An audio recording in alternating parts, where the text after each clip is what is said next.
இந்த வீடியோவை வழங்குவோர் கசக்கி கட்டு your laundry service washing and ironing cotton saree starching stain removal and dyeing and B-Roll Studios Private Limited. Hello Vaithiyan YouTube நேர்கள் அனைவருக்கும் வணக்கம். வாழ்க வளமுடன். நம்ம இன்னைக்கு பார்க்க போறது புதினா தண்ணியில இத்தனை நன்மைகள் இருக்கா, ஆனா யாரு இத கட்டாயமா குடிக்கவே கூடாது என்பதை பத்தி தான். கோடை மாதங்கள்ல அனைவரும் உடலை குளிர்ச்சியாக வைத்துக் கொள்ளவே நினைப்பாங்க.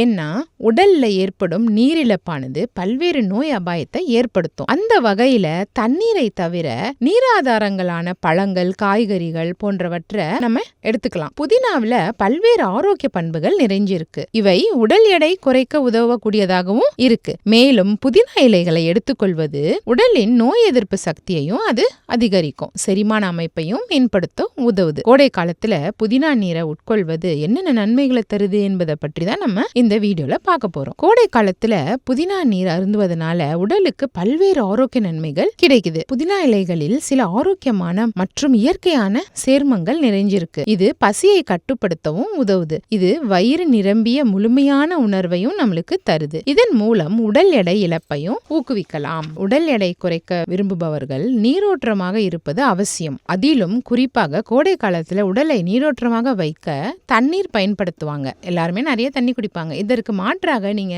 மின்ட் வாட்டர், அதாவது புதினா தண்ணியை நீங்க குடிச்சிட்டு வரலாம். ஏன்னா இது கொழுப்பையும் குறைக்கும், வளர்ச்சிதை மாற்றத்தையும் ஒழுங்குபடுத்தவும் உதவுது. ஆரோக்கியமான உடல் எடை மற்றும் ஒட்டுமொத்த நல்வாழ்வையும் பராமரிப்பதற்கு புதினா தண்ணி உதவியா இருக்கு. இது உடலில் இருந்து நச்சுக்களை நீக்க அவசியமாகிறது. புதினா தண்ணி ஒரு இயற்கையான நச்சு நீக்கியாக செயல்பட்டு வருது. நச்சுகளை வெளியேற்றுவதற்கும் உதவியா இருக்கு. இதன் மூலம் செரிமான அமைப்பையும் அது மேம்படுத்துது. புதினா இலைகளை உட்கொள்வது செரிமான நொதிகளை தூண்டுகிறது. இவை வளர்ச்சிதை மாற்றத்தை விரிவுபடுத்தவும் உதவுது. மேலும் உடலின் கலோரிகளை எரிக்கவும் பிடிவாதமான எடையை குறைக்கவும் உதவியா இருக்கு. மோசமான செரிமானம் உடலில் வளர்ச்சிதை மாற்றத்தை குறைப்பதுடன் உடல் எடை இழப்பையும் மெதுவாக்குது. மேலும் இது வீக்கம் மற்றும் அசௌகரியத்தை ஏற்படுத்துது. புதினா இலைகள்ல உள்ள மென்தோலானது செரிமான அமைப்பில் இனிமையான விளைவை தருது. இது வாயு, வீக்கம் மற்றும் அஜீரணம் போன்ற செரிமான பிரச்சனைகளை நீக்கவும் உதவியா இருக்கு. அடுத்தது இரைப்பை உணவு குழாய்